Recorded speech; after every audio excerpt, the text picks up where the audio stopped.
Welcome back on this Tuesday, April 8th, to the Golf Club at Eagle Point Studios. Jim Coyle with you along with Dustin Schutte, joined now by Chronic Hoosier. How are you, sir? I'm doing well, man. Glad to be back. Thanks for having me. It's an absolute beautiful day here today in Bloomington with a lot going on this weekend. A lot of sports on the calendar last weekend, and I was in the break. I was saying I was thinking that Little Five was last weekend. I'm like, how the hell are they going to get all this in? But thankfully they did not. Last weekend was baseball was playing, softball was playing, and the spring game, which has come and gone with Indiana has not named a quarterback, which has become kind of an annual thing now. But I actually believe this is as true a quarterback battle as they probably have had for a while, because I honestly believe they may not know. They actually don't know. Yeah, and it's probably the most promising sign. Tom Allen mentioned after practice they're not carrying any long-term injuries. So you've got the full assortment of talent. It's just a matter of sorting it out and figuring out how it stacks up alongside one another. So hopefully promising signs in the backfield, but I am probably less concerned about who's under center taking snaps than I am how effective those big guys are in front of them. But there's certainly some promise going into the season with a new offensive line coach. Interesting to see how that all shapes up, because at the end of the day, as we've said since the beginning of time, it doesn't matter how great they are in the backfield if you can't keep them upright or can't give them a pocket. So hopefully hope springs eternal over there at the Rock, because I don't know that Tom Allen's got another season like the last two in the future if he plans to stay in that position. But that's Indiana football in a nutshell right there. Everybody's undefeated. Now it's time to do some work when the lights are off and just see what kind of a product they can put together come fall. Yeah, the one thing I will say is there's not a lot of expectations going into this season after a season of heavy expectation, then a season of hope. Now it's kind of like no one really knows. So that's good and bad, I guess, for Indiana, because you can only go up. Well, I don't know that it's how do I say this? I mean, there's a lot of, don't get me wrong, there's going to be a lot of pressure on Tom Allen to not have this season look like the last two. But I also feel like at the same time, if you can get to 5-7, and I know everybody wants bowl eligibility, and it just looks better than it has the last 2 years, like if you are more competitive, like I go back to 2000, what was Tom Allen's first year, 17 and 18, when they just narrowly missed bowl games, like it came down to the final game. Those teams were fairly competitive in most of their games. I feel like if they can get back to that level, even if they're not bowl eligible, that would be enough to give Tom Allen more time. That's just my opinion, but that's what they need to get back to, because I don't think there's any thoughts about 2020, rising from the ashes again. You just got to get back to where it's a competitive football program, enjoyable for the fans to watch, and give the fans a reason to get out to the stadium, because the last 2 years, not been a lot of reason to go out to a Memorial Stadium.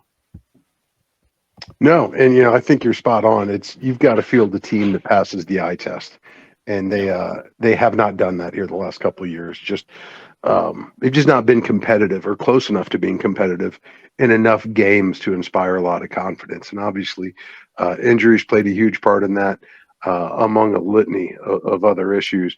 But at this point, for all the promise of the early Tom Allen era, in the last 2 years, the slate's effectively clean. There's certainly no more false hopes. I don't think you got a lot of guys walking around with their head in their clouds about what this team's prospects are going into next season.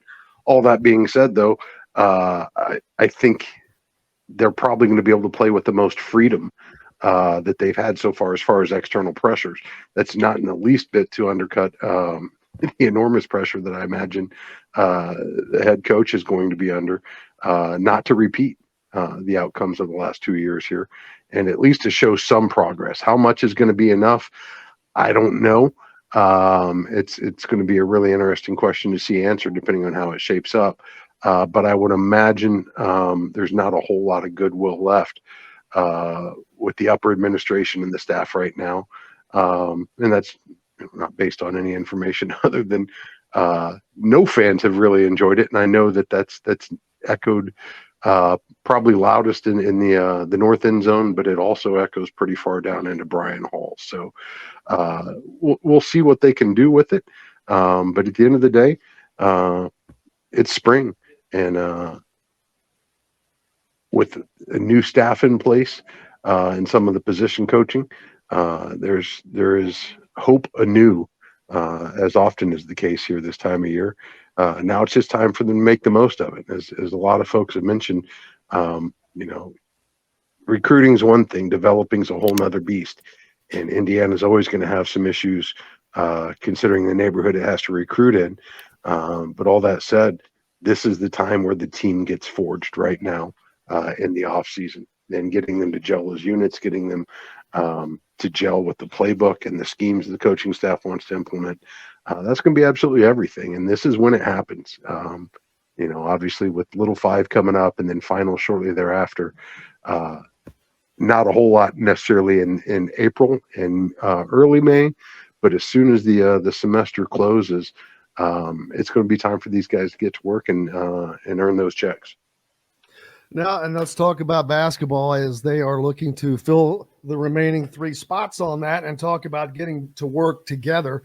That's something that Mike Woodson would like to see happen as absolutely soon as possible, as soon as the school year has concluded and the new guys can complete their schooling where they are so they can get over to Indiana, to Bloomington. That likely won't happen until sometime in June, but they don't even know who these 3 guys are yet, although I surmised, I'm just thinking with not a lot of happening, we're not hearing much new.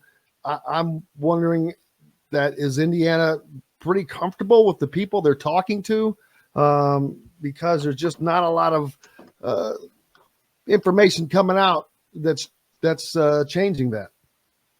Yeah, we talked about this last week, and I think one of the unique attributes of the portal is you're dealing with guys going through recruitment for a second time. But having had that experience of the initial process, having had that experience of, arriving on campus and going through the acclimation period, getting onboarded with their new teams, I would imagine going around it the second time around that block, they probably have a lot more insights than they did when they were in high school. Options popping up continuously by the day, both departures as well as commitments. So the board is constantly shuffling, and there's just a lot of moving pieces. We're up into the thousands now. So it's not surprising to me that maybe this is a little more deliberate than others. I think there was certainly a lot of hope not that long ago that it would be a string of commitments after the Ware announcement. But I think, it could be as simple as just some scheduling issues with Mike Woodson having his knee surgery, kind of took him off the availability list for a few days while he was recovering. And I don't think that that's necessarily stopping the efforts on those fronts. It's probably just delayed it a little bit because these guys want to get a chance to come on campus. They want to meet the coach. They want to meet their teammates and, see all there is to be seen. But make no mistake, the head coach is a huge part of that conversation. So his availability probably has a lot more to do with that than other sinister forces, perhaps. I would agree with that because that's certainly the same timeline where things slowed down. There was one visit that was scheduled and then had to be postponed with Deloche, but he is a big that I'm not saying that Indiana's not interested in, but that's not their biggest concern right now.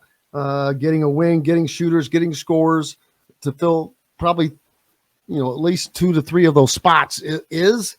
And any names that we have heard that have been new besides the ones Indiana had already been talking to, like I said, Chris Liedlam and those type of names. Ellis, he's gone already. So the fact that they're still out there, it should give Indiana fans a I don't know. I don't want to give them the wrong impression, but it should give them the warm and fuzzies, I think. I think the important thing to remember is a lot of the guys that they seem to key in on are still on the board at this point. But at the same time, this whole process reminds me of my childhood.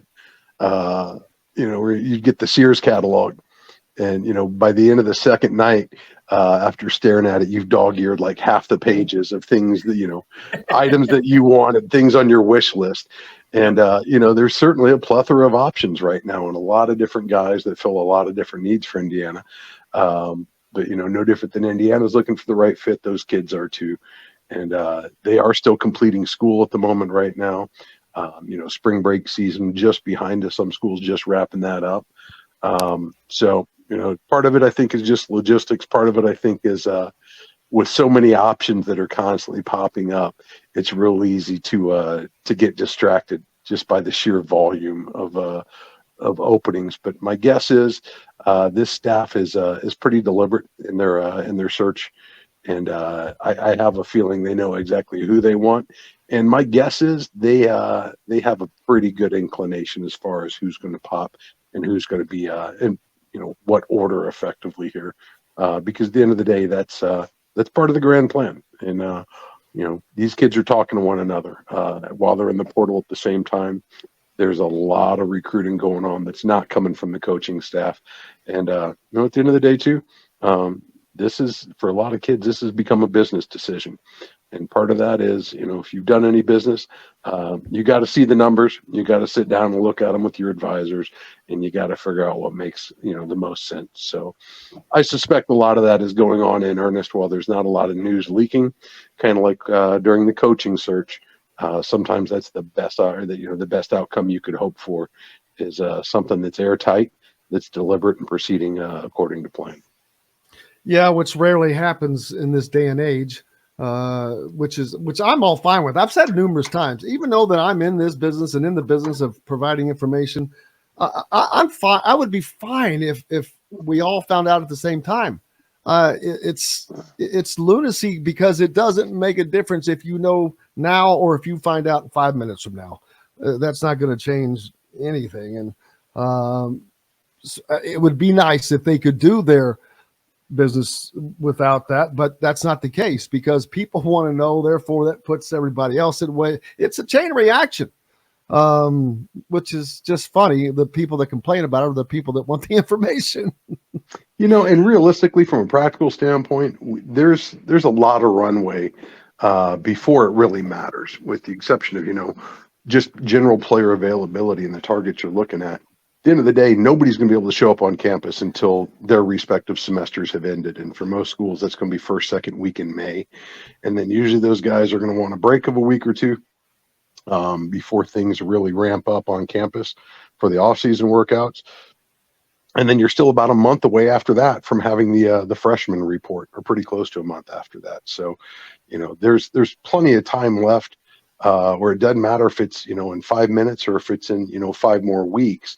Operationally, there's really no impact. The big thing here is get the right guys, and then just get them on campus on schedule at that point, and get them here healthy. Because at the end of the day, as we've seen far too often, injuries can derail some of the most promising teams simply because the guys don't get enough time to get some run up and down the court together.